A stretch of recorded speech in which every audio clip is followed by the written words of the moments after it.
new novel is called Mini Shopaholic, and really the spark for the inspiration comes from the title, Mini. It's like a play on words because Becky Brandon, as was Bloomwood, has now had a daughter, and her name is Minnie, and she is a little mini shopaholic. So it's really the adventures of Becky with motherhood, with Minnie, and a whole bunch of other stuff in her life.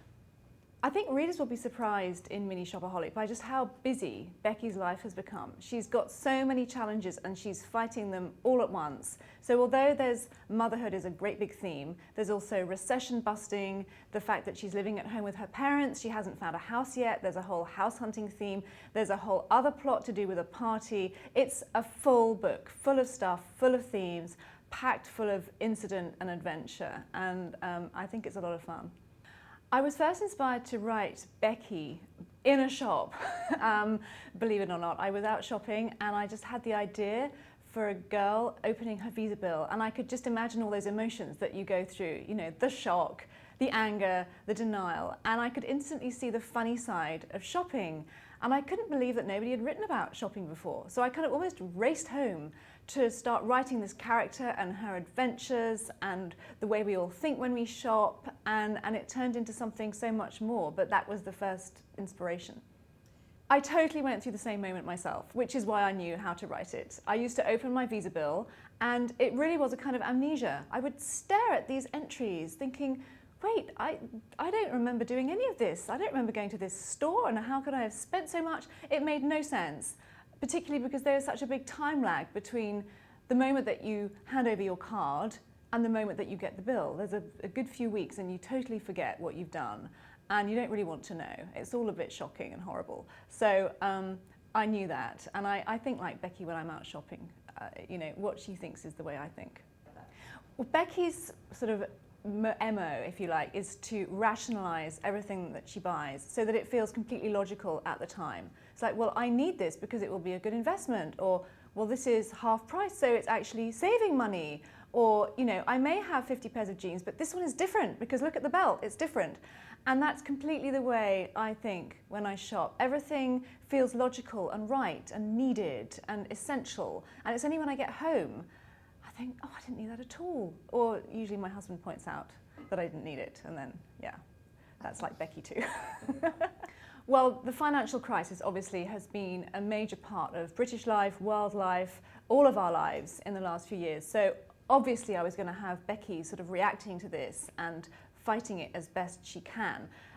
Being Becky, she doesn't let it get her down. She just decides that she will tackle it. So she decides to barter with her local community. She decides that she might give up shopping altogether and start actually using the things in her closet. She goes to discount shops. She does all kinds of things. Some of them go well, some of them not so well, but she has good intentions, and you know, she's really aware of it, and she does change her behavior. When I hit the New York Times bestseller list for the first time, I was absolutely blown away. My publisher let me know, and I have to say I'd had no expectations of this at all, because when I started writing Shopaholic, I even wondered if anyone would get it. You know, as far as I was concerned, I was writing this little local story about a girl who was in debt in London, and I thought perhaps a few other girls in debt in London would relate. I had no idea that people would relate all over the world, and that everyone would get it, and that they would feel like Becky, and it just felt so special that I touched so many people. It was completely surreal. So I've now written 6 Shopaholic novels, and they have definitely grown and evolved over time. I mean, Becky herself has grown up. With each novel she learns something, she matures a little bit. She never completely changes or reforms, because then she just wouldn't be Becky Bloomwood. But she does grow, she's become more mature, and the world has grown. As I've written each book, I've brought on new characters, she's made new friends, she's traveled the globe, and so I feel like I have this great cast of characters, this world, which I kind of tap into, and it's not just about Becky anymore. It's about her parents, it's about her best friend Suze, it's about Luke, and it's like corralling all these characters and saying, okay, what have you been up to? Bring it on, let's tell all your stories all at once. So they're busy, they're eventful books now, and everybody's growing, and I think that makes it feel real to me. It feels like a very real world.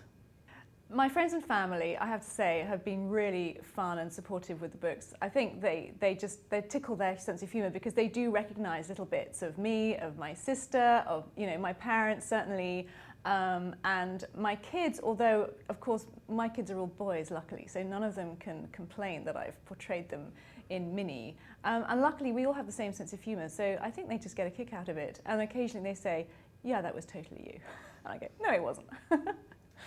The Shopaholic fans are fantastic. It feels like we all know each other because we have this mutual friend who is Becky. And when we meet each other, it's almost as if we're not meeting for the first time. It's like, "Hi, you know Becky, I know Becky." It's like we have a friend in common. And everybody has the same sort of sense of humour, the same outlook on life. There's a lot of love for Becky, which sometimes gets a little extreme. I met one girl who said, "We now think before we act, what would Becky do?" I was like, "No, don't think what would Becky do.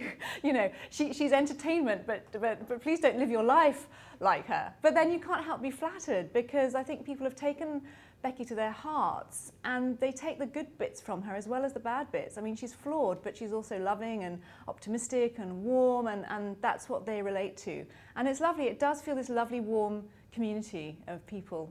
I have like two different stages to writing when I'm writing a Shopaholic book or any book. I have the planning stage, which I also call the coffee shop stage, because I have to get out of the house to think, and there's nothing worse than gazing at a blank computer screen and sort of typing chapter 1 and waiting for the words. It's just death. So instead I go out of the house, I sit in a coffee shop, I have my notebook and my pen, and I kind of absorb the buzz and I think and I make notes. And I spend weeks doing this. I call it work. I've fooled everybody into thinking I'm working. It's a nice gig. And then when it is absolutely time for me to start writing the story, because the characters sort of, they're itching to tell their own story really in my head, then I start first thing in the morning and I aim to write 1,000 words a day. And that's my target. And when I reach my target, I'm done.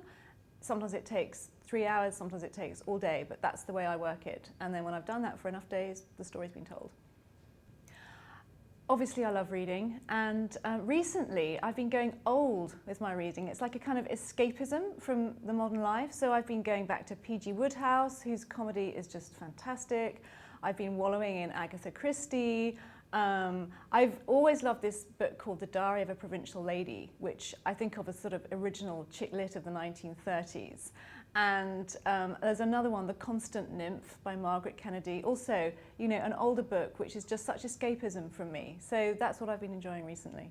I had never read P.G. Wodehouse until recently, and people kept saying to me, "Oh, you're so like P.G. Wodehouse," and they assumed that I was inspired by him.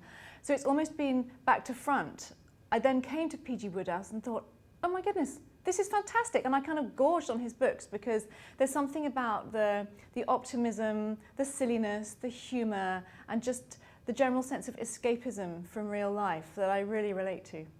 When a reader finishes one of my books, what I really hope is that they just feel warm and happy, and they have a little glow inside that they've escaped from real life, they've been swept up in a story, they've laughed, they've rooted for the characters, and they've just forgotten about real life and enjoyed themselves, because I'm writing for enjoyment. I enjoy writing, and I want to write books that people enjoy reading, and that's all I ask.